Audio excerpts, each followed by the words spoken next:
everyone, it's Irene from Bay Wellness Coaching. I'm really excited today to have Livvie here for our follow-up on their top surgery experience. If you haven't already watched the part 1 and part 2 interviews, during those interviews we covered Livvie's decision to get top surgery, how they found their doctor, and their immediate thoughts after the surgery. This is our 6-week follow-up video where we talk a little bit more about the recovery process, some of the challenges and feelings they might have had, and we'll get a glimpse of their top surgery progress so far. Thank you again, Livvie, for being on the show today. Now that it's been 6 weeks post-op, how are you feeling? Yeah, thanks for having me back, Irene. I'm feeling pretty good.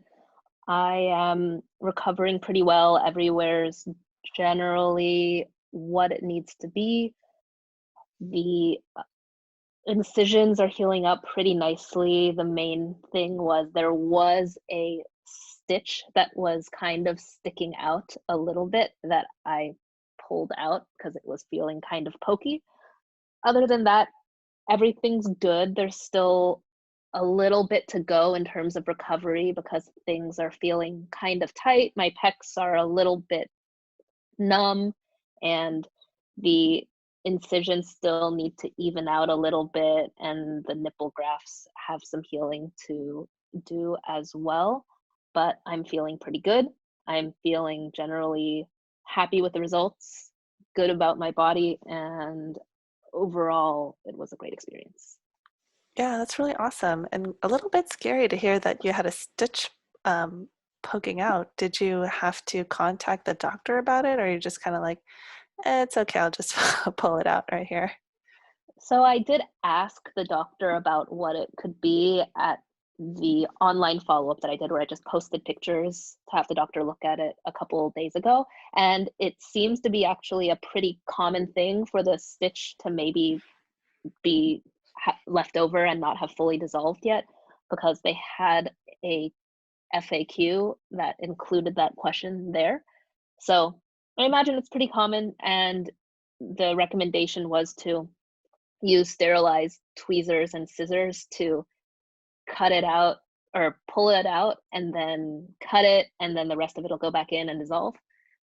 So that's kind of what I did, but I didn't actually end up needing to use the scissors, I think. I just kind of was able to pull it out, and it was no problem at all, and it feels a lot better because I was having some pokey discomfort if I ever moved this side or tried to lie on this side. So it's feeling really good now.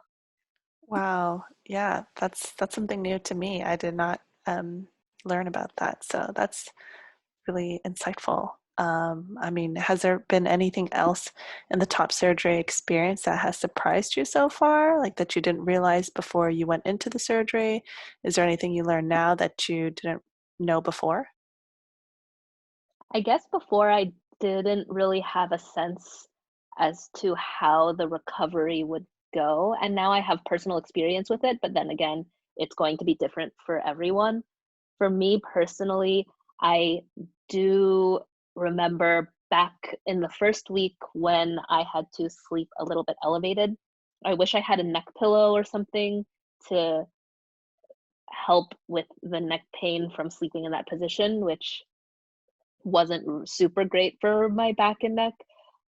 And I eventually did get a stepping stool because I'm not very tall, and there are things that are somewhat difficult for me to reach normally without having to make any overhead movements, which I am not supposed to be doing for about 6 months. So if I had gotten that earlier, it might have made some things a little bit easier. But overall, I had really good resources from people online and some people that you, Irene, connected with me with as well. So I had a pretty good picture of what the whole experience would be like. So it didn't have too many surprising things there.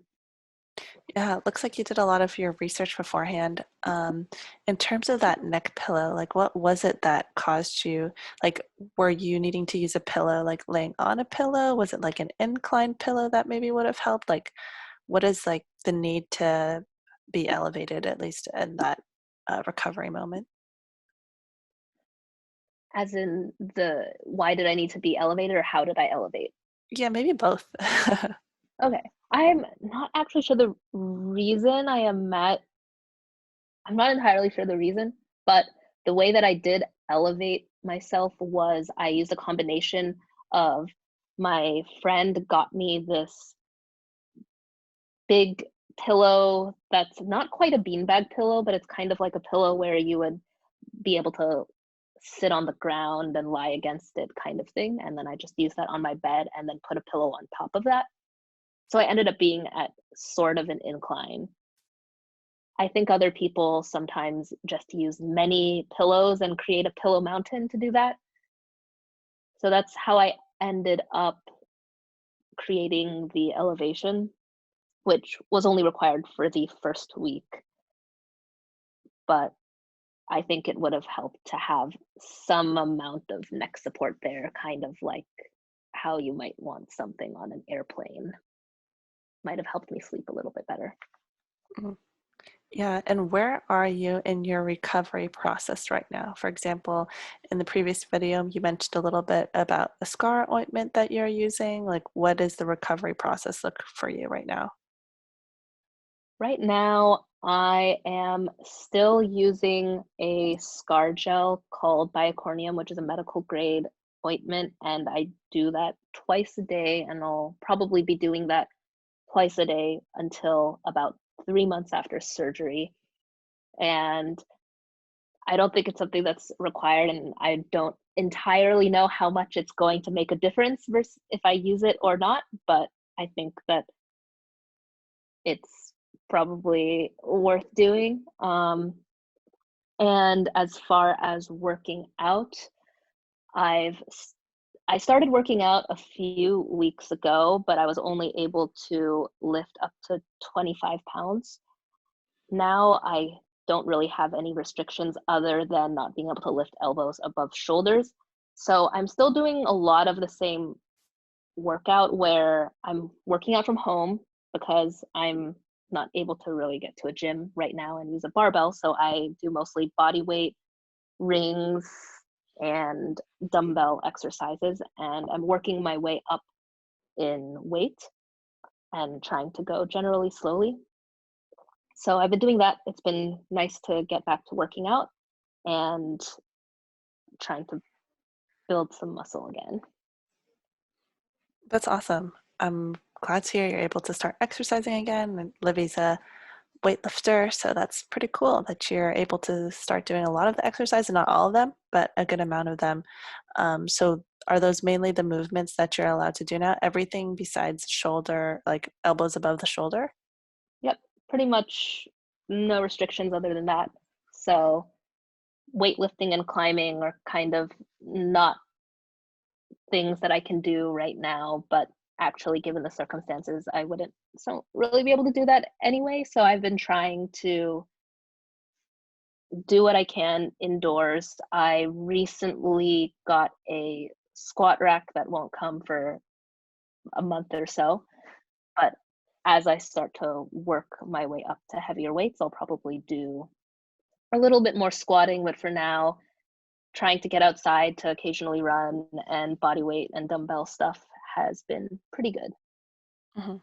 And so, for those of the people who are watching this in the future, we are still in the coronavirus pandemic, so it is not entirely safe for people to go out.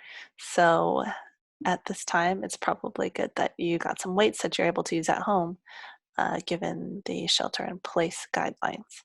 So, I know we already chatted about this before, and you'd be comfortable sharing kind of visually with the viewers how your progress has been so far. So, that'd be great if you would be able to do so. Yeah, totally. I will show my progress, and a little bit of narrative on that is I think the scar gel does leave some amount of residue. It also has sunscreen in it, which is really good. And as far as going outside without a shirt or covering the scars, apparently you'd want to use sunscreen anyway, but especially on the scars for the first 6 months to a year because it could cause the scars to be a little bit more pronounced, I think, with the sun. But this is my progress so far. Everything is healing pretty nicely. Here's what the side view looks like. And it feels great. Honestly, if my scars sort of just looked like this forever, I'd still be pretty happy with it. I don't actually mind them too much personally, but I am very happy with the results and I think it looks good. Yeah, I mean, I think it looks great. Your progress is going amazing. It sounds like you've been really, really happy with it. You don't seem to regret a thing, and I'm super happy to see. Like, it looks amazing. I like can't wait to see what the next update would look like, how things are progressing. I mean, looks pretty awesome to Yeah, I'm me. excited to get to the point where I can move more normally again. One thing that I also had noticed was I definitely feel tightness when I'm trying to back up and turn my head and put my arm behind the seat when I'm backing up in the car. And that's kind of difficult. So just little movements that were nothing to me before that I'd like to get back to and do more normally again. It'll be fun to see that. Yeah, that's awesome. Sounds like things are healing well. There's still a couple limitations. Like, I didn't even think about that. Maybe even just like putting your seatbelt on might have like a Hmm. little bit of difficulty, especially with the twisting motion and not having Yeah. everything fully healed yet. But otherwise, it sounds good. It's awesome. And I'm super happy for you. Thanks so much again for being on the channel today. If you want to find out more about Livvie, you can check out their YouTube, find them on Instagram. I'll put those in the description below. Thanks again for being on the show. If you have any questions for our viewers, feel free to drop them in the comments. If you found this video helpful, hit that like button and feel free to support the channel by subscribing and looking out for our future videos. So thanks again, Livvie, for your time. And as always, deep breath in, deep breath out. Have a good rest of your day, everyone. Take care. Thanks.